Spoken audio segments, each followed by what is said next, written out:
Hello students, मैं विकास Kumar physics की online classes में आपका स्वागत है। अपने लास्ट लेक्चर में पढ़ा था केवीएल और केसीएल से रिलेटेड कुछ न्यूमेरिकल्स के बारे में। इलेक्ट्रिक सर्किट अपन जो चैप्टर है वो पढ़ रहे हैं। इसमें अपना नेक्स्ट टॉपिक है व्हीटस्टोन ब्रिज।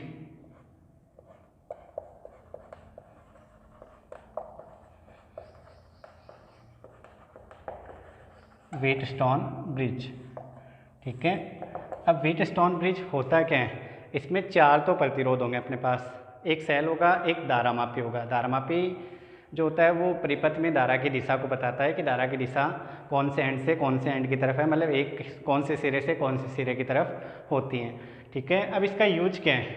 ये जो अपने पास व्हीटस्टोन ब्रिज है, ये एक साइंटिस्ट है जिनका नाम था CF व्हीटस्टोन। उन्होंने बनाया था। उन्होंने क्या किया, चार प्रतिरोध लिए, एक सेल लिया और एक धारामापी लिया। उनकी सहायता से एक ब्रिज नुमा विद्युत परिपथ बनाया, सेतुनुमा विद्युत परिपथ बनाया, जिसकी सहायता से अज्ञात प्रतिरोध का मान क्या किया जाता है? ज्ञात किया जाता है। व्हीटस्टोन ब्रिज जो अपने पास है उसका काम क्या है? वो क्या करेगा? अज्ञात प्रतिरोध है उसका मान क्या करेगा?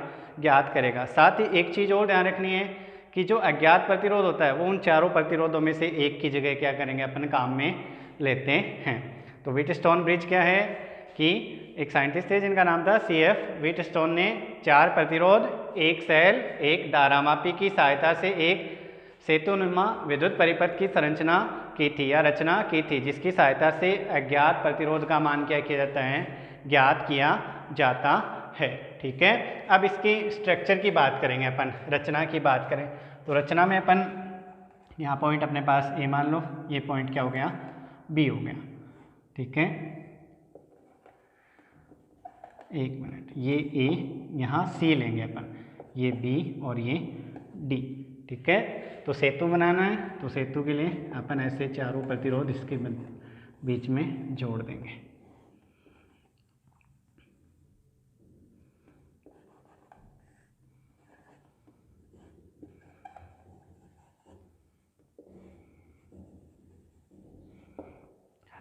ठीक है, ये चार प्रतिरोध एक बार मान लेते हैं। इस प्रतिरोध की वैल्यू P है, इसकी वैल्यू Q है, इसकी वैल्यू R है, इसकी वैल्यू S है। चारों जुड़ जाएंगे। अब जो अपने पास A और C है उनके बीच में अपन जोड़ देंगे सेल, ठीक है। यहाँ आ जाएगी एक कुंजी K1,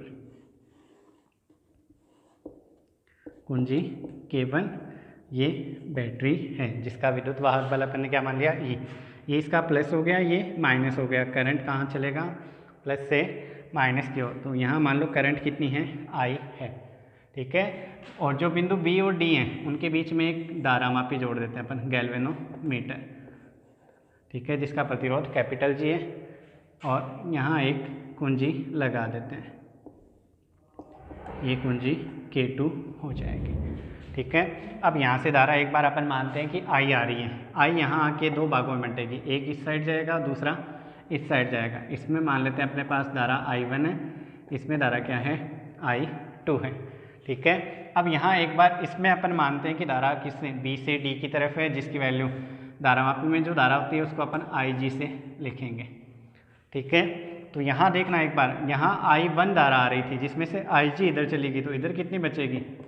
I माइनस IG बचेगी, ठीक है। इस साइड देखो, यहाँ I2 आ रही है, IG भी आ रही है, इट मीन्स ये कितनी हो जाएगी? I2 प्लस IG हो जाएगी, ठीक है। और यहाँ आप बात करें I माइनस IG और I1 माइनस IG, और यहाँ क्या है? I2 प्लस IG, इनका सम होगा तो I1 प्लस I2 मतलब I के बराबर हो जाएगी। तो अपने पास धारा कितनी चलेगी? I चलेगी, ठीक है। तो ये था इसका परिपथ चित्र। तो एक बार अपन रचना के बारे में दोबारा से बात करते हैं।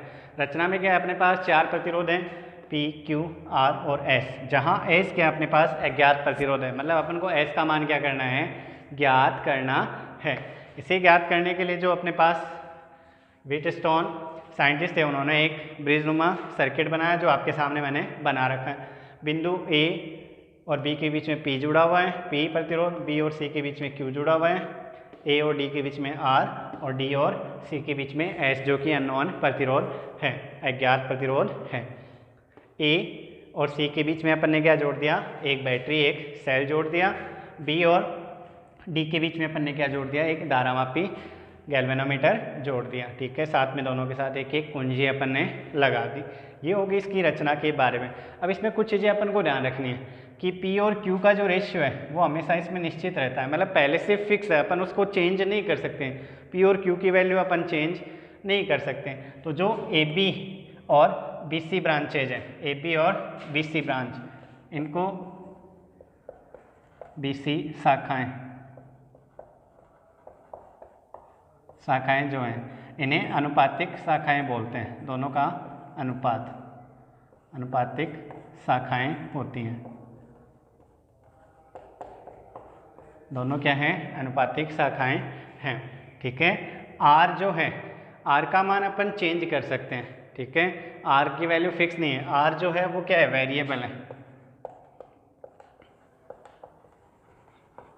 वेरिएबल का मतलब जिसका मान अपन क्या कर सकते हैं, बदल सकते हैं। अपन को जैसी नीड होगी उसके हिसाब से अपन क्या करेंगे, आर का मान चेंज करेंगे। एस जो है, एस ये क्या है, अननोन, अज्ञात प्रतिरोध। ठीक है, तो पी और क्यू वाले जो हैं वो भी अपने पास ज्ञात होते हैं, बट इनका जो रेशियो है वो हमेशा फिक्स होगा। जैसे मान लो पी बटे क्यू का मान कितना है, पी बटे क्यू कितना है, 2 है, तो वो फिक्स रहेगा, उसको अपन चेंज नहीं करेंगे। ठीक है, चेंज किसको करेंगे, अपन आर को करेंगे, और किस हिसाब से करना है वो अपन इसकी क्रियाविधि में देखेंगे। अभी तो अपन स्ट्रक्चर के बारे में बात कर रहे हैं। ठीक है, अब देखना बी और डी जो है वो क्या है, धारामापी शाखा होती है। बी डी जो है वो क्या है, धारामापी शाखा है।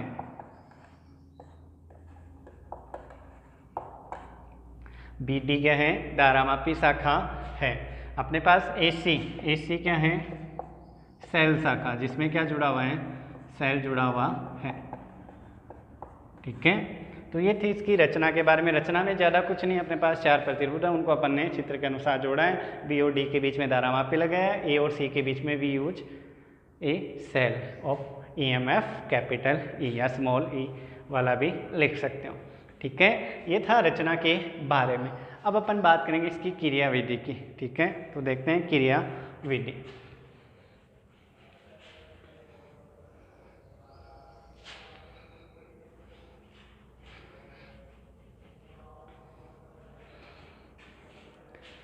तो वर्किंग या क्रियाविधि, क्रियाविधि भी बोलते हैं और व्हीटस्टोन ब्रिज की संतुलन अवस्था भी बोलते हैं। व्हीटस्टोन सेतु की संतुलन अवस्था। ठीक है, बैलेंस कंडीशन बोलते हैं इंग्लिश में।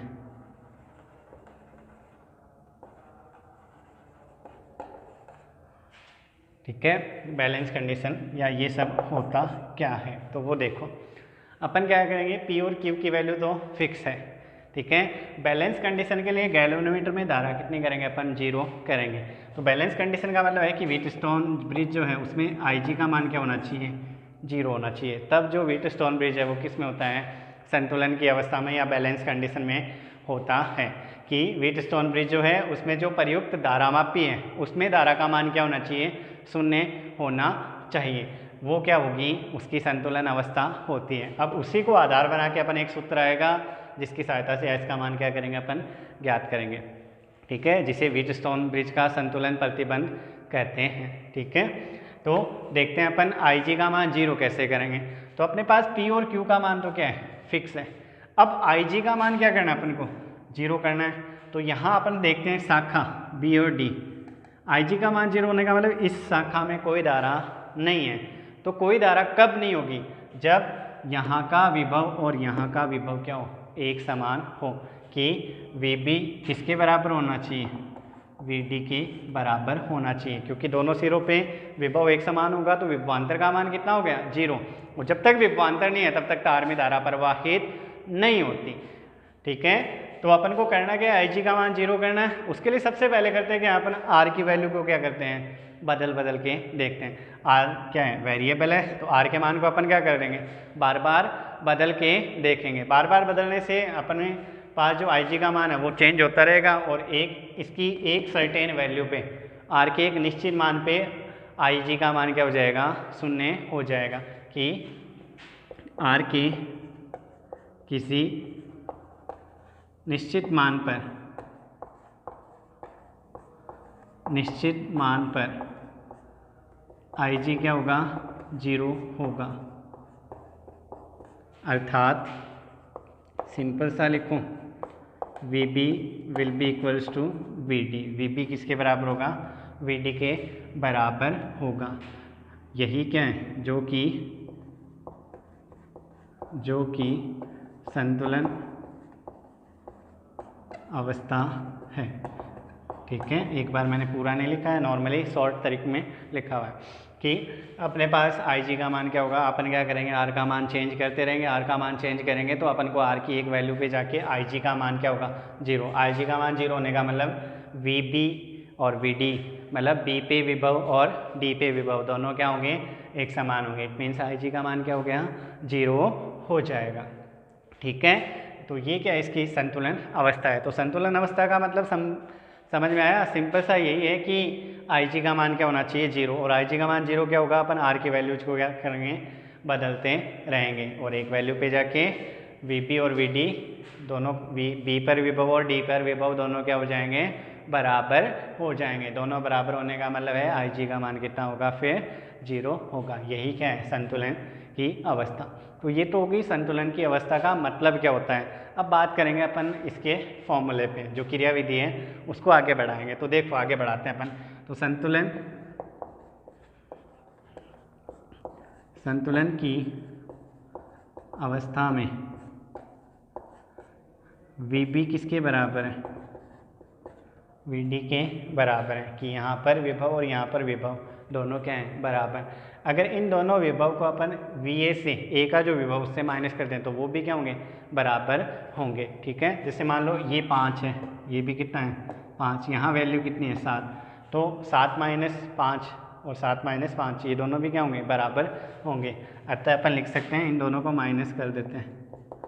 अतः V A minus V B बराबर क्या हो जाएगा, V A minus V D. दोनों वैल्यू बराबर हैं, दोनों को सेम वैल्यू से माइनस किया तो उनकी वैल्यू भी क्या आएगी, बराबर आएगी।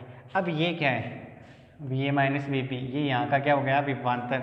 और ओम का नियम क्या कहता है, वी बराबर क्या होता है, आई आर होता है। तो यहाँ धारा I1 है और प्रतिरोध का मान P, तो I1 P। ठीक है, ये बराबर हो जाएगा किसके, नीचे देखो, V A minus V D, I2 R किसके बराबर हो जाएगा, I2 R की। ये क्या होगी, अपने पास समीकरण 1 हो जाएगी। ठीक है, अब दोबारा वही संतुलन की अवस्था से अगेन वी बी बराबर है किसके, वी डी के। अभी तो दोनों को अपन ने वी ए से माइनस किया क्या, अब दोनों में से वी सी को माइनस कर दो। दोनों वैल्यू सेम है तो एक वैल्यू घटाएंगे। जैसे मान लो ये 3 हो तो 5 माइनस 3 2, 5 माइनस 3 2, दोनों क्या होंगे, बराबर होंगे। तो अपन इसको क्या लिख सकते हैं, v B minus we c, v d minus we c, दोनों क्या हो जाएंगे, बराबर हो जाएंगे। अब v B minus we c, ये यहाँ का क्या हो गया, विभवांतर हो गया। ओम का नियम लगा देते हैं, तो V B minus we C, it means वहाँ करंट कितना है, I1 माइनस आई जी। यहाँ करंट कितना है, I1 माइनस आई जी, और प्रतिरोध Q। This will be equals to I2 plus I G into S. Ohm का नियम लगा है, इंटू एस हो जाएगा। ठीक है, अपने पास संतुलन में इट मीन्स आई जी का मान कितना है, 0 है। तो I1 Q equals to I2 S, ये क्या होगी, समीकरण 2। ठीक है, समीकरण 1 में समीकरण 2 का क्या लगा देते हैं अपन, भाग लगा देते हैं। तो समीकरण 1 डिवाइडेड बाई समीकरण 2। ठीक है, समीकरण 1 में समीकरण 2 का क्या लगा देंगे अपन, भाग लगा देंगे। तो LHS में LHS का भाग, I1 Q इक्वल्स टू, यहाँ क्या आ जाएगा, I2 R upon I2 S आ जाएगा। I1 से I1 कैंसिल हुआ, I2 से I2, तो P upon Q this will be equals to R upon S। ये क्या हो जाएगा, फॉर्मूला हो जाएगा प्रतिबंध, व्हीटस्टोन ब्रिज का प्रतिबंध है। जहाँ से अगर S निकालना हो तो S will be equals to, S को इस साइड ले आओ तो ये दोनों Q अपॉन P और इंटू R, ये S का फॉर्मूला आ जाएगा। ठीक है, इस प्रकार व्हीटस्टोन ब्रिज की सहायता से अपन क्या कर सकते हैं, जो अपने पास अज्ञात प्रतिरोध S है उसका मान क्या कर सकते हैं, ज्ञात कर सकते हैं। ठीक है, अब यही जो फॉर्मूला है ये एक तो इस तरीके से आ गया, दूसरा कई बार आता है कि व्हीटस्टोन ब्रिज के लिए अज्ञात प्रतिरोध या ये जो प्रतिबंध है उसको KVL किरचॉफ के द्वितीय नियम की सहायता से क्या करें, सिद्ध करें। तो वो भी अपन देखते हैं कि किरचॉफ के द्वितीय नियम की सहायता से सिद्ध कैसे होगा। ठीक है, तो व्हीटस्टोन ब्रिज है तो चित्र तो क्या रहेगा, सेम रहेगा। ठीक है, तो प्रतिबंध लेके आते हैं अपन।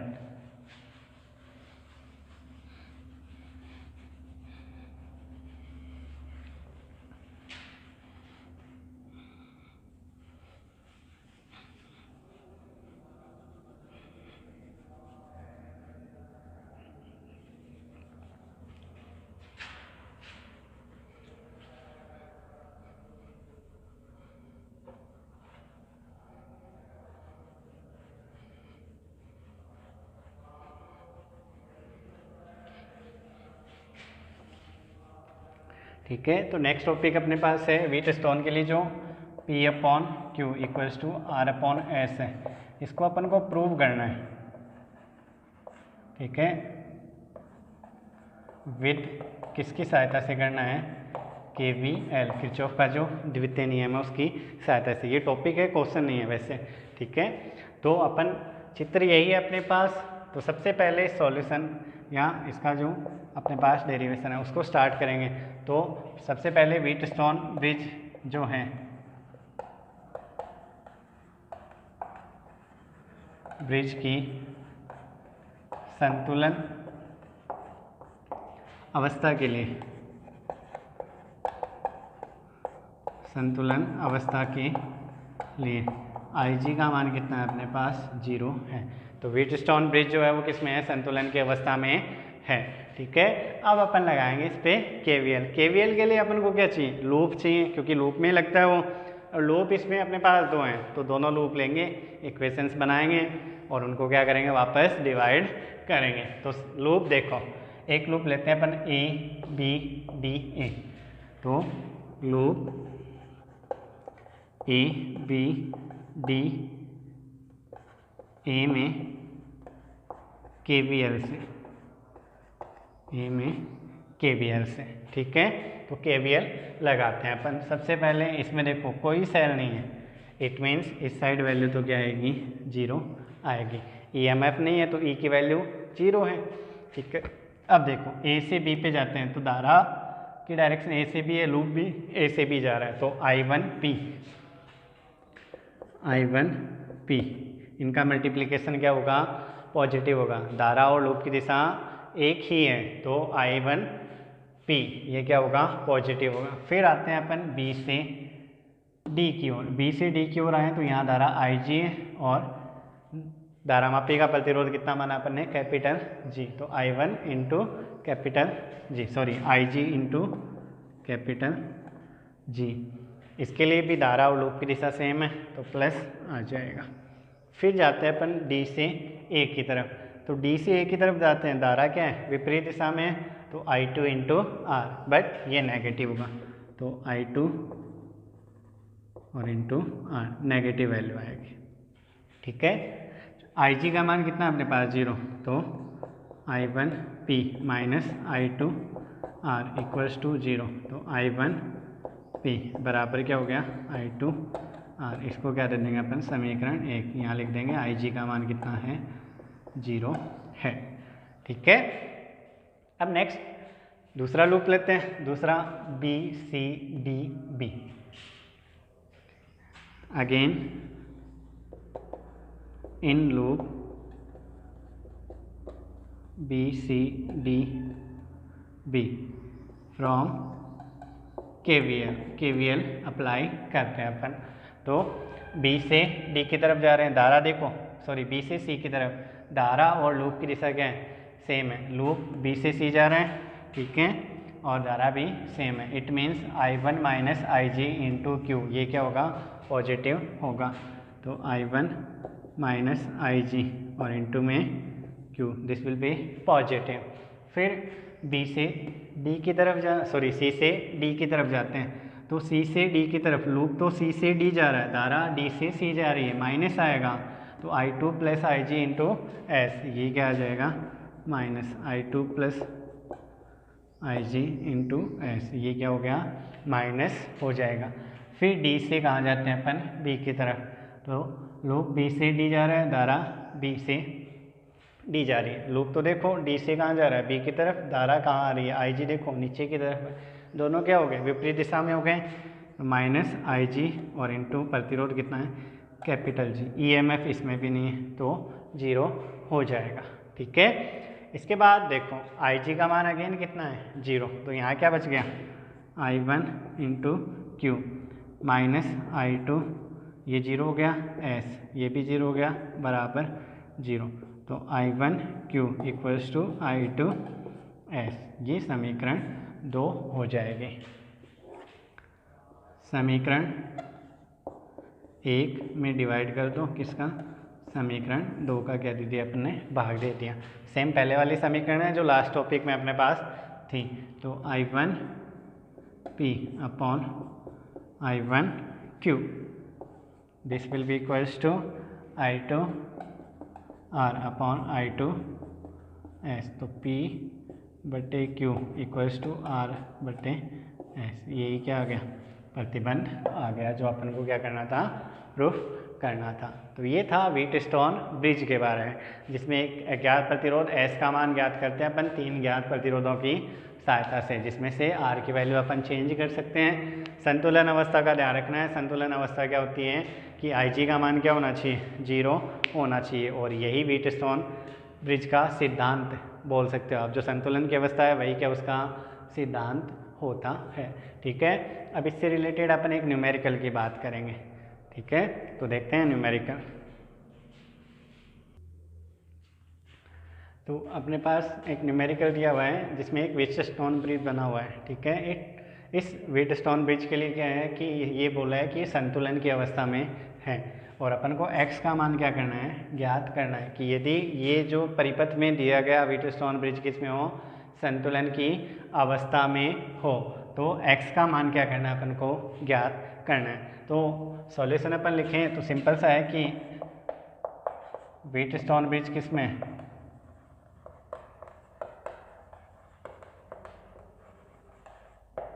कि संतुलन अवस्था के लिए, संतुलन अवस्था के लिए, संतुलन अवस्था के लिए अपन ने पढ़ा है P upon Q equals to क्या होता है, R अपॉन S होता है। इसी प्रतिबंध को अपन फॉलो करते हुए x का मान क्या करेंगे, ज्ञात करेंगे। अब यहाँ P तो कितना हो गया, 100 हो गया, Q कितना हो गया, 10, ये जो वैल्यू है वो किसकी है, 10 ओम जो है वो Q की हो जाएगी। ये किसके बराबर हो गया, S के बराबर। R का मान देखो, R जो है वो 100 ओम और X ओम, इन दोनों का समांतर क्रम का जो रिजल्ट आएगा ना वो वैल्यू R की होगी। गलती से भी R की वैल्यू 100 मत लिख देना, क्योंकि ये जो पूरी वैल्यू है ना वो किसकी वैल्यू है, R की वैल्यू है। तो R के लिए अपन देखते हैं, R के मान के लिए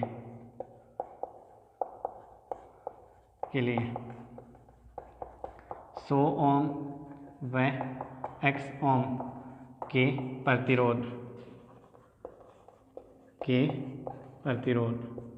किसमें हैं, समांतर क्रम में हैं। अतः समांतर क्रम में तुल्य प्रतिरोध 1/R इक्वलेंट, तो ये R है इक्वल्स टू क्या हो गया, 1/100 प्लस 1/X हो जाएगा, ठीक है।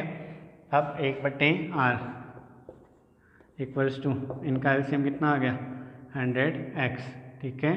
तो यहाँ क्या जाएगा, x प्लस 100, तो R इक्वल्स टू क्या हो गया, 100x अपॉन 100 प्लस एक्स, ये मान आ जाएगा। अब इसको समीकरण 1 दे दो। समीकरण 1 से बात करें तो p की वैल्यू कितनी है, 100 है, अपॉन ये कितना हो गया, 100x अपॉन 100 प्लस एक्स, ठीक है, इक्वल्स टू किसके हो जाएगा, r/s, ठीक है। तो 1 मिनट, q की वैल्यू रखनी है, सॉरी q का मान कितना है अपने पास, 10 है, तो ये कितना आ जाएगा, 10। अब आगे r का मान कितना है, 100x अपॉन 100 प्लस एक्स, और बट्टे में क्या आ जाएगा, s का मान कितना है, 5 है, तो ये 10 टाइम क्या हो गया, कैंसिल आउट, तो 10 इक्वल्स टू 5 को 20 साइड ले आओ, तो 10 into 5 equals to 100x upon 100 plus x हो जाएगा, ठीक है। क्रॉस मल्टीप्लाई कर लेते हैं, 100x इक्वल्स टू ये 50 हो गया, तो 100 इंटू 50 5000 प्लस ये कितना हो गया, 50x को इस साइड ले आओ, माइनस हो जाएगा, तो 50x इक्वल्स टू 5000, तो x इक्वल्स टू कितना आ गया, 100 ओम आ जाएगा, ठीक है। इस प्रकार ध्यान रखना है कि R का जो मान होगा वो इन दोनों का क्या होगा, समांतर क्रम जो है उनका तुल्य प्रतिरोध होगा। फिर क्या करना है, व्हीटस्टोन ब्रिज का जो प्रतिबंध है P/Q इक्वल्स टू R/s, उसको क्या करना है, अप्लाई करना है। तो पहले समांतर क्रम सॉल्व करेंगे, फिर P/Q इक्वल्स टू R/s वाला फॉर्मूला यूज करना है। तो इस लेक्चर में इतना ही। नेक्स्ट जो लेक्चर होगा उसमें अपन पढ़ेंगे मीटर सेतु। व्हीटस्टोन ब्रिज पर आधारित एक युक्ति है मीटर सेतु, ईजी है तो वो पढ़ेंगे, ठीक है। अभी तक के लेक्चर में अगर आपको कोई दिक्कत है तो आप कमेंट कर सकते हैं। किसी को अगर नोट्स चाहिए तो उसके लिए भी आप कमेंट कर सकते हैं कि इलेक्ट्रिक सर्किट जो अपने पास चैप्टर है उसके नोट्स चाहिए, तो उसके लिए भी आप कमेंट कर सकते हैं। किसी को भी अगर किसी प्रकार की दिक्कत आ रही है तो वो कमेंट के थ्रू आप बता सकते हैं। तब तक के लिए धन्यवाद, थैंक यू।